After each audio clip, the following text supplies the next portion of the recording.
그래서 25절까지 말씀 합독하시겠습니다. 그런즉 율법은 무엇이냐? 범법함으로 더하여진 것이라. 천사들을 통하여 한 중보자의 손으로 베푸신 것인데 약속하신 자손이 오시기까지 있을 것이라. 그 중보자는 한편만 이해한 자가 아니나 하나님은 한 분이시니라. 그러면 율법이 하나님의 약속들과 반대되는 것이냐? 결코 그럴 수 없느니라. 만일 능히 살게 하는 율법을 주셨더라면 의가 반드시 율법으로 말미암았으리라. 그러나 성경이 모든 것을 제 아래에 가두었으니 이는 예수 그리스도를 믿음으로 말미암는 약속을 믿는 자들에게 주려 함이라. 믿음이 오기 전에 우리는 율법 아래에 매인 바 되고 계시될 믿음의 대까지 갇혔느니라. 이같이 율법에 우리를 그리스도께 인도하는 초등교사가 되어 우리로 하여금 믿음으로 말미암아 어렵다함을 얻게 하려 함이라. 믿음이 온 후로는 우리가 초등교사 아래에 있지 아니하도다. 아멘. 이 갈라디아서는 로마서의 축소판이라고 했습니다. 그래서 이 로마서에 나타나 있는 그 율법의 문제가 여전히 등장하고 있습니다. 오늘 19절에 보니까 율법은 무엇이냐? 지금 사도 바울이 왜 이 율법을 꺼내는가 하면 이 율법은 아무 문제가 없어요.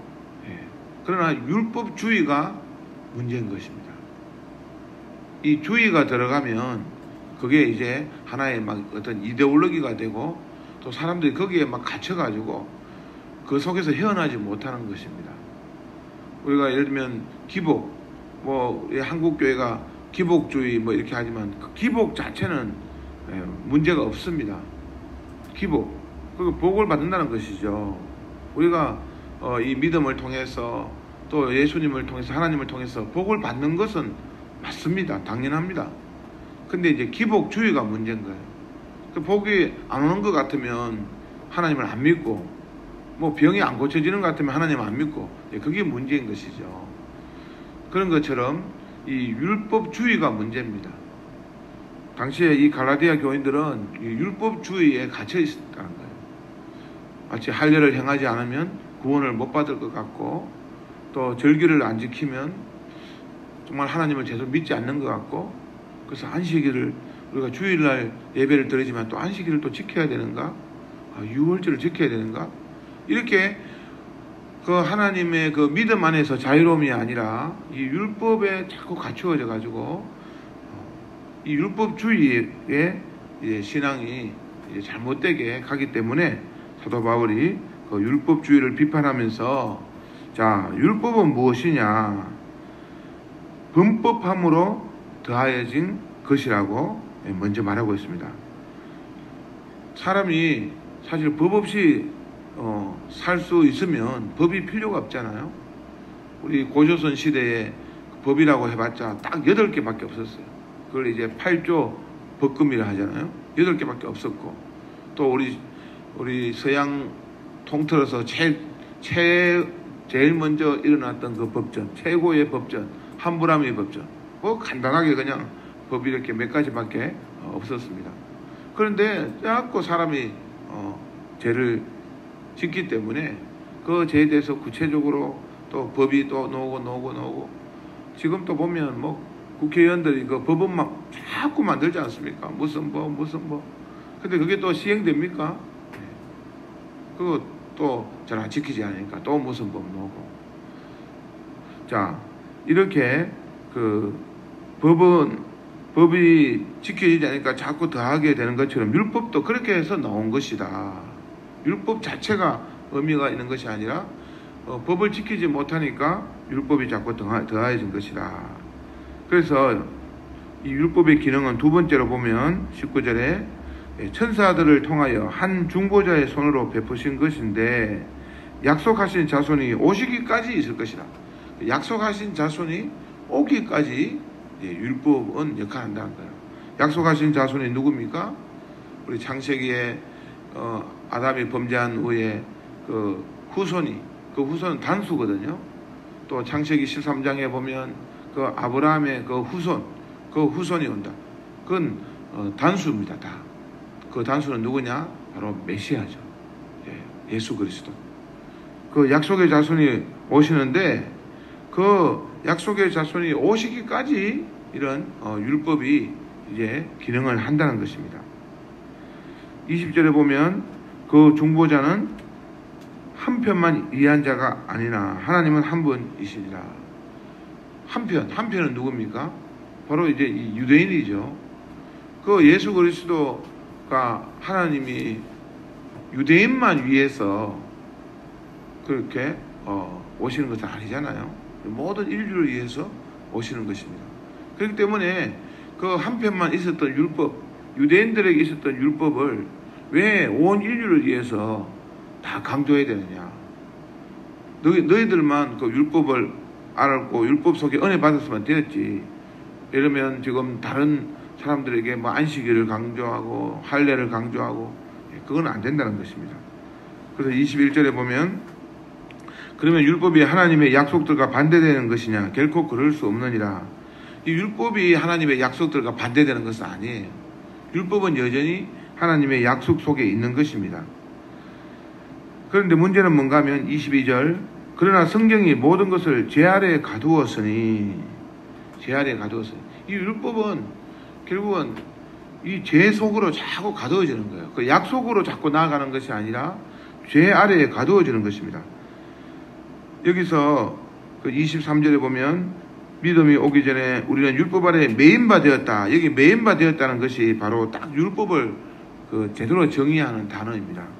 매이다 이것은 헬라어로 그 군인들에게 둘러싸여서 이 수갑 차여져 있는 그리고 감옥에 간 상태를 말하거든요. 이 율법을 지키면 지킬수록 우리를 자꾸 해방되고 하나님의 약속의 그 은혜로 나아가는 것이 아니라 자꾸 이제 죄의식이 되는 거예요. 그래서 감옥에 갇힌 것처럼 죄에 자꾸 매인받는 것입니다. 그래서 우리가 24절, 25절에 보면 그 율법을 또 율법의 세 가지 그 기능이 나오잖아요. 이같이 율법의 우리를 그리스도께로 인도하는 초등교사가 되었다. 초등교사. 예전 성경에는 뭐라고 했습니까? 몽학선생이라 했죠. 몽학선생. 그러니까 그 어릴 때 그거를 이렇게 가르치는 초등교사가 율법이라는 거예요.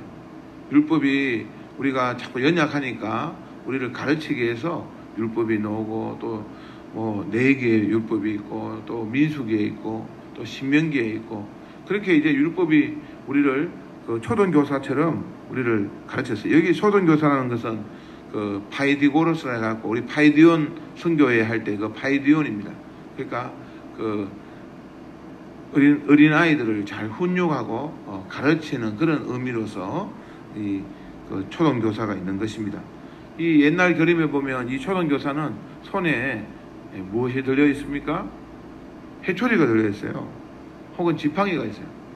그래서 그것이 아이들 잘못 갈 때 해초리를 때리고 또 지팡이로 이렇게 가라 저렇게 가라 이렇게 가르치는 역할을 한 것입니다. 그러나 25절 보십시오. 무엇이 온 후로는 우리가 초등교사 아래에 있지 않다? 믿음이 온 후로는. 그래서 믿음이 이기는 것입니다. 믿음으로 말미암아 어렵다함을 받는 것입니다. 믿음이 왔습니다. 이 믿음의 주체는 누굽니까? 바로 예수 그리스도입니다. 예수 그리스도가 왔어요. 믿음이 왔어요. 그러면 우리는 이제 예수 그리스도를 믿고 예수 그리스도의 관계를 통해서 신앙생활을 해야 되는 것이지 다시 그 초등교사 안으로 갈 수 없는 것입니다. 예수 그리스도가 있기 때문에 예수 그리스도가 부활하신 그 부활주일에 이제 우리가 예배하는 것이지 억지로 이제 안식일이니까 예배하고 그렇게 할 필요가 없다는 것입니다. 예를 든다면 우리가 신호등이 있습니다. 이 신호등을 다 지켜야 되죠. 신호등을 지키지 않으면 교통사고가 나고 또 그 모든 어떤 인명사고 모든 체계가 엉망이 되는 것입니다. 그런데 거기에 이제 그 길에 일방통행으로 만들어 놓은 것입니다.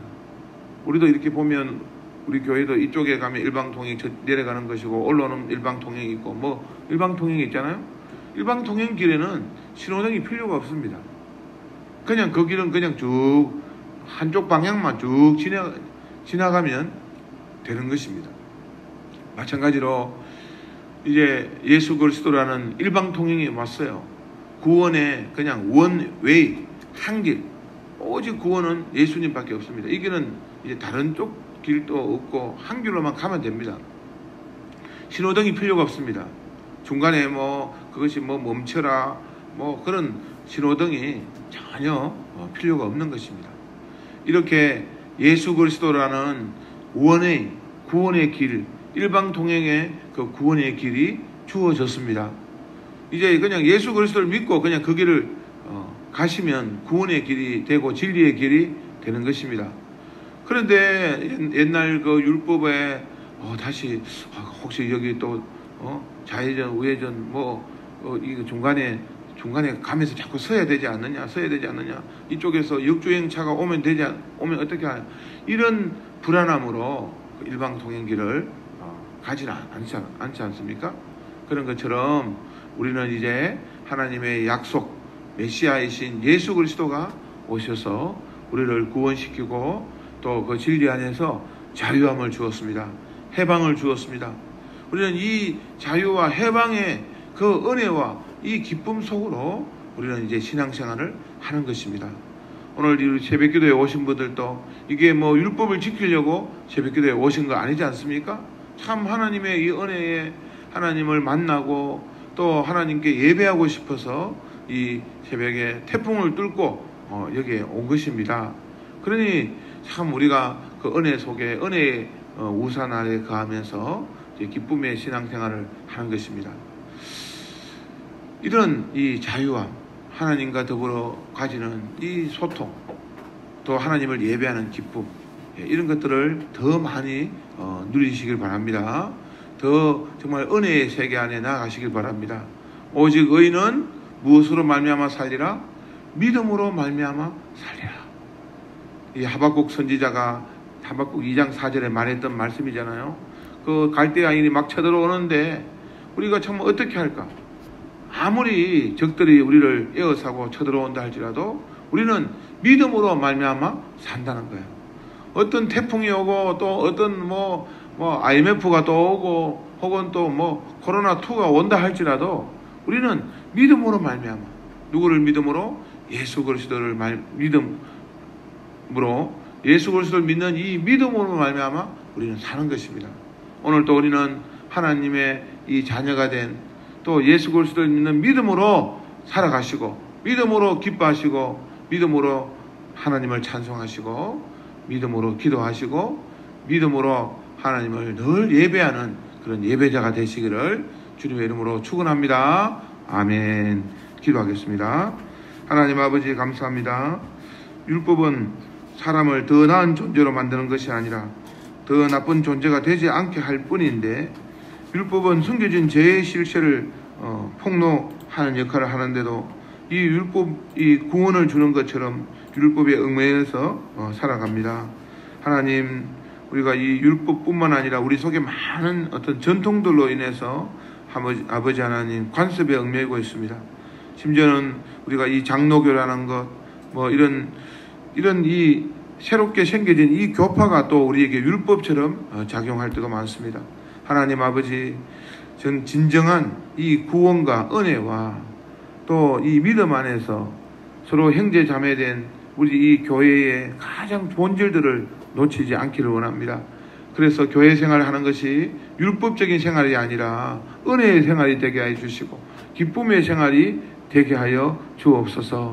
서로 사랑하고 섬기고 또 연약한 자들을 또 일으키고 가르치고 세우고 하는 이런 사랑의 공동체가 되게 하여 주옵소서. 또한 우리 개인의 생활 속에서도 이 복음이, 이 믿음이 우리의 신앙생활을 인도하는 몽황선생이나 초등교사가 아니라 우리의 아버지 되시는 하나님의 인도하심을 받을 수 있는 우리 모든 성도들 되게 하여 주옵소서.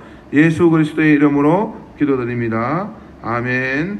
하늘에 계신 우리 아버지여, 이름이 거룩히 여김을 받으시오며 나라가 임합시오며 뜻이 하늘에서 이루어진 것 같이 땅에서 이루어지이다. 오늘 우리에게 일용할 양식을 주시옵고 우리가 우리에게 죄지은 자를 사하여 준 같이 우리 죄를 사하여 주시옵고 우리를 시험에 들게 하지 마시옵고 다만 악에서 구하시옵소서. 나라와 권세와 영광이 아버지께 영원히 사옵나이다. 아멘.